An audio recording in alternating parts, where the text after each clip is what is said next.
നമ്മളിത് നോക്കേണ്ട കാര്യമില്ല. നമ്മളുടെ പരമ്പരയായിട്ട് വരാൻ യോഗമുള്ളവര് വരും. ഇപ്പൊ നമ്മുടെ കാരണന്മാർ അനേക കാലം ഇങ്ങനെ നാമം ജപിച്ച് തന്നെ ഫലമായിട്ടാണ് നമുക്ക് ഈ ബുക്കൊന്ന് തൊടാനുള്ള ഒരു ഇതുണ്ടായത്, ഒരവസ്ഥ ഉണ്ടായത്. അതുപോലെ നമ്മൾ നല്ലത് ചെയ്താൽ 21 തലമുറ അങ്ങോട്ടും ഇങ്ങോട്ടും അതിന്റെ ഗുണം കിട്ടുമെന്നാണ് പറയുക. അപ്പൊ അതുകൊണ്ട് നമ്മൾ അതിനെ പറ്റിയിട്ട് ബേജാറാവണം. ഇങ്ങോട്ട് വന്നപ്പോൾ വെറും കൈയോടെ വന്നു, പോകുമ്പോഴും ഒടിച്ചു മടക്കിയൊക്കെ തന്നോളൂ, ഒന്നും തന്നേക്കില്ല. ഇനി ഒരു പട്ടൊക്കെ ഉണ്ട്, പോയി അവിടെ പോയിട്ട് ഉടുത്തോന്നാണെങ്കിലോ അതും ഉണ്ടാവില്ല, സാധിക്കില്ല എന്ന്. അപ്പൊ അതുകൊണ്ട് അറിയില്ലേ, അലക്സാണ്ടർ ചക്രവർത്തിയുടെ കഥ നമുക്കറിയാം. 2 കൈയും ഇങ്ങനെ വെട്ടിയാണ്. അതും സമൂഹത്തിന്റെ ഉന്നത ശ്രേണിയിലുള്ളവരാണ് എൻ്റെ ശോമഞ്ചം ചോക്കാവോളൂ എന്നാണ്. ഡോക്ടർമാര്, കളക്ടർമാര്, മന്ത്രിമാരൊക്കെ. എന്താ കാരണം? എത്ര ഉന്നത ശ്രേണിയിൽ ഇരുന്നവനായാലും എന്തൊക്കെ വെട്ടിപ്പിടിച്ചാലും പോകുമ്പോൾ ഒന്നും കൊണ്ടുപോണില്ല, നിസ്വരനായിട്ട് പോകുന്നു. ഒരു തത്വമാണ് നമ്മൾ അറിഞ്ഞുകൊണ്ടിരിക്കുന്നത്, അറിയേണ്ടത്. അങ്ങനെ അമ്മയ്ക്ക് പറഞ്ഞു കൊടുത്തു, ദേഹഗേഹാദികളിലൊന്നും ആസക്തി പാടില്ല. ഈ ശരീരം എന്ന് പറയുന്നത് പാഞ്ചഭൗതികാണ്. ഇത് ഇവിടെ നിന്നുണ്ടായി, ഇവിടെ തന്നെ ഇത് നശിച്ചു പോരും. ഇവിടെ മണ്ണായിട്ടോ ഒരു പിടി ചാരായിട്ടോ പോകും അമ്മ എന്ന് പറഞ്ഞു. പിന്നെ ആ ജീവൻ ഒരു അമ്മയുടെ ഗർഭപാത്രത്തിൽ വന്ന് ആ ഭവിക്കുന്ന ജീവന് എത്ര വിഷമതകൾ അനുഭവിക്കാനുണ്ട്. ആ ജീവന്റെ ഗതി, അതായത് ഉണ്ടാവുമ്പോൾ ഒരു ബുദ്ബുദം പോലെ ആകും, പിന്നീട് അത് കലലവാകും. ഓരോ മാസമൊക്കെ അങ്ങോട്ട് കഴിയുമ്പോൾ അതിന് വളർച്ച കൂടിക്കൂടി 5 മാസം കഴിയുമ്പോൾ അതിന് ബോധം ഉണ്ടാവുന്നതാണ്. അങ്ങനെ ബോധം ഉണ്ടാവുന്ന സമയത്ത് അത് വിചാരിക്കും അത്രേ, ഗർഭപാത്രത്തേക്ക് കിടന്നുകൊണ്ട് ഈ വിഷമതകൾ മുഴുവനും നമുക്ക് വ്യാക്കൂണാണെന്നും പറഞ്ഞുകൊണ്ട് കണ്ട കാത്താരിമുളകും ചൂടുവെള്ളം ഇതൊക്കെ അങ്ങോട്ട് കഴിക്കും ഇല്ലേ. മസാലദോശ ആവുമ്പോൾ തൊട്ടേ കഴിക്കും ഒക്കെ കൂട്ടിയിട്ട്. പക്ഷെ ആ കിടക്കുന്ന ജീവന് എത്ര വിഷമം ഉണ്ടെന്നറിയോ ഇതിങ്ങനെ അനുഭവിക്കണത്. ഈ അമ്മ കഴിക്കുന്നത് അതിൽ നിന്നാണ് ആ കുട്ടിക്കും കിട്ടുക. അപ്പം അതുകൊണ്ട് അത് കഴിയുമ്പോൾ അതിങ്ങനെ അവിടെ കിടന്ന് എളിവിലുള്ളൂ. അപ്പോഴാണ് നല്ല ചവിട്ടൊക്കെ തരണതേ, അല്ലാണ്ട് മനഃപൂർവ്വം ചവിട്ടണമൊന്നും അല്ലാതെ അതിനവിടെ കിടന്ന് സഹിക്കാൻ വയ്യാഞ്ഞിട്ടാണ്.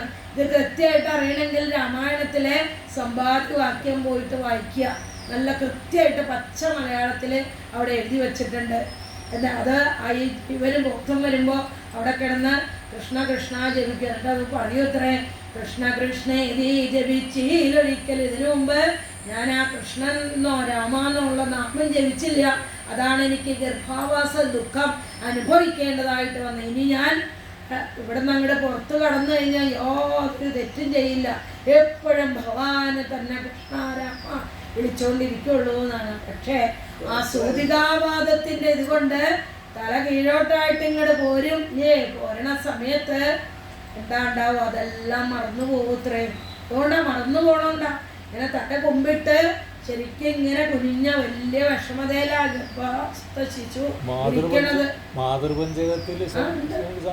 പിന്നെ 5 ശ്ലോകം വളരെ വിശേഷം. ഞാൻ ഈ ദൈവഭാഗവതം വായിക്കുമ്പോൾ എല്ലായിടത്തും പറയാറുണ്ട്. ഇവിടെ അതുപോലെ തന്നെ ഈ ഇതില്ലേ പിള്ളേർക്ക് വിദ്യാഗോപാലാർച്ചന ഉണ്ടാവും. ആ ഉണ്ടാവുമ്പോൾ അതില് മാതാപിത ഗുരു ഇങ്ങനെയുള്ള സ്തുതി ചൊല്ലി കിടക്കുമ്പോൾ ഈ മാതൃപഞ്ചകം പറഞ്ഞു കൊടുത്തിട്ടാണ് പറയുക. അപ്പൊ എന്താ കുട്ടികൾക്കൊക്കെ നല്ല മനസ്സിലാവും കേട്ടോ. അതൊക്കെ ശരിക്കും ആ കുട്ടികളെ നേരത്തെ പഠിപ്പിക്കുകയാണെന്നുണ്ടല്ലോ വളരെ ഇതാവും. ഇതൊക്കെ നമ്മളെ ഈ കുഴിയിലേക്ക് കാലിട്ടിരുന്നപ്പോഴാണ് ഇതൊക്കെ പഠിച്ചത്. എന്ത് കാര്യം അങ്ങനെ. പക്ഷെ പഠിപ്പിക്കാന്ന് വെച്ചാൽ ഒരെണ്ണം നിക്കില്ല കേട്ടോ. ഇപ്പൊ പറഞ്ഞു കൊടുക്കാന്ന് പറഞ്ഞാൽ അത് കേൾക്കാൻ കുട്ടികൾക്ക് സമയമില്ല. പക്ഷേ വെളിയിൽ കുട്ടികൾക്കുണ്ട്. നമ്മുടെ കേരളത്തിലല്ലാത്ത ബോംബെയിൽ അങ്ങനെയുള്ള സ്ഥലത്തൊക്കെ കുട്ടികൾ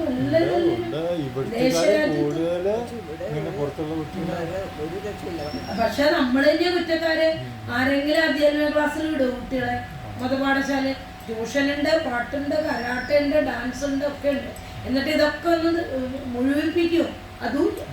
10ാം ക്ലാസ് വരെ പോത് കഴിഞ്ഞാൽ പിന്നെ അവർക്ക് ഇതിന് പഠിക്കണം അതിന് പഠിക്കണം എന്ന് പറഞ്ഞ് അവിടെ ഞങ്ങൾ തീർന്നു. എൻ്റെ ഫ്രണ്ട്സ് എൻ്റെ കുറേ പോകും. പക്ഷെ ഇത് നേരത്തെ പഠിക്കുകയാണെങ്കിലോ നമ്മുടെ കുട്ടികൾ ഡിവോഴ്സും ചെയ്യില്ല, ആത്മഹത്യയും ചെയ്യില്ല, ഒന്നും ചെയ്യില്ല. മാർക്ക് കുറഞ്ഞു കഴിഞ്ഞാൽ പോയിട്ട് പുറപ്പെട്ടു പോവുക, തൂങ്ങിച്ചാവുക, ഒന്നും ചെയ്യില്ല. അതാണ് അവസ്ഥ. അങ്ങനെ അമ്മയ്ക്ക് ഭക്തി യോഗമാണ് ഏറ്റവും കേമം എന്ന് പറഞ്ഞു കൊടുത്തു. ഇതെല്ലാം പറഞ്ഞു കൊടുത്തിട്ട് ഇനി അമ്മയ്ക്ക് എന്തെങ്കിലും അറിയാനുണ്ടോ എന്ന് ചോദിച്ചു. അപ്പം എന്താ അവസാനം അമ്മേ ഇവിടെ അവസാനം പറഞ്ഞു കൊടുത്തു. വാസുദേവേ ഭഗവതി ഭക്തിയോഗ പ്രയോജിത ജനയത്യാശു വൈരാഗ്യം ജ്ഞാനം യത് ബ്രഹ്മദർശനം. ഭക്തി യോഗത്തിൽ കൂടി അതിൻ്റെ അവസാനം ആ ജ്ഞാനവൈരാഗ്യങ്ങൾ പ്രാപ്തമായിട്ട് ആ ബ്രഹ്മദർശനം നേടണം അമ്മേ. അതാണ് നമ്മുടെ ആ ജീവന്റെ ആത്യന്തികമായിട്ടുള്ള ലക്ഷ്യം. എവിടെ നിന്നാണോ നമ്മൾ വന്നത് അവിടേക്ക് തന്നെ എത്തിച്ചേരണം. ഇനി എന്തെങ്കിലും അമ്മയ്ക്ക് കേൾക്കാനുണ്ടോ എന്ന് ചോദിച്ചു. ഒന്നുമില്ല എന്നാണ്. എന്നിട്ടോ ആ 33-ാമത്തെ അധ്യായത്തില് അമ്മയെ അങ്ങോട്ട് അമ്മ മകനായിട്ടുള്ള ആ കപിലനെ അങ്ങോട്ട് നമസ്കരിച്ചു കഴിഞ്ഞു. എന്നിട്ട് പറയേണ്ടതെല്ലാം പറഞ്ഞു കൊടുത്തു എന്നാണ്. കുറച്ചു കാലം കൂടി തത്വാമകം ബ്രഹ്മപുരം പുമാംസം പ്രത്യക്ഷോദസ്യാത്മനി സംവിഭാവ്യം സ്വദേജസാദസ്തഗുണപ്രവാഹം വന്ദേ വിഷ്ണും കപിലം വേദഗർഭം. വന്ദേ വിഷ്ണും കപിലം വേദഗർഭം. അങ്ങനെ അവിടെ നിന്ന് സാക്ഷാൽ ആ വേദത്തിന്റെ സ്വരൂപം തന്നെയാണ് എന്ന് പറഞ്ഞ് അങ്ങോട്ട് നമസ്കരിച്ചു എന്നാണ്. എന്നിട്ട് കപില മഹർഷിയോ വടക്ക് ദിക്കിലേക്ക് പോയി. ഇപ്പോഴും ഇവിടെ ഇരുന്ന് ധ്യാനത്തില് ഹിമാലയത്തില് ഇരുന്ന് ഭൂമിക്കടിയിലിരുന്ന് ധ്യാനം ചെയ്യണോ എന്നാണ്. പിന്നീട് തൻ്റെ പുത്രനായിട്ടുള്ള കപിലവാസുദേവൻ പറഞ്ഞു തന്നെ ആ ഭക്തിയെ പറ്റിയിട്ടുള്ള കാര്യങ്ങളൊക്കെ ചിന്തിച്ച് വേണ്ട തരത്തില് ഈ അമ്മയെ ആ ബ്രഹ്മത്തിലേക്ക് എത്തിച്ചേരണം. വംസാകപിലോക്തേന മാർഗേണാചിരതപരം ആത്മാനം ബ്രഹ്മനിർവാണം ഭഗവന്തം അഭാവഹ. അങ്ങനെ ആ ബ്രഹ്മനിർവാണം പ്രാപിച്ചു എന്നാണ്. പിന്നെ ഈ ദേവഭൂതിയുടെ മുടി ഒക്കെ കൂടി ശരീരം മുടി സിദ്ധിത എന്ന് പറയുന്ന ഒരു നദിയായിട്ട് പോയി എന്നും ഇങ്ങനെ ആ കാപിലേയം മുഴുവനായിട്ട് പറഞ്ഞു കൊടുത്തു. എന്നിട്ട് അവസാനം 33-ാമത്തെ അധ്യായത്തിൽ അവസാനത്തെ ശ്ലോകത്തില് പറഞ്ഞു കൊടുത്തു. ഇത്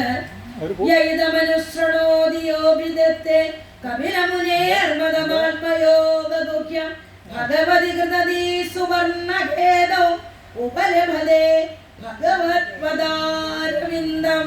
അതായത് ഇതാരാണോ കേൾക്കുന്നത് ആ കേൾക്കുന്നവർക്ക് ഭഗവാന്റെ എല്ലാ തരത്തിലുള്ള അനുഗ്രഹവും കിട്ടും. ഇനി എങ്ങനെയാണ്, ഏത് രൂപത്തിലാണ്? ഗരുഡാരൂഢനായിട്ട് നിൽക്കുന്ന ഭഗവാനെ കാണാനായിട്ട്, മനസ്സിൽ കാണാനായിട്ടും സാധിക്കും.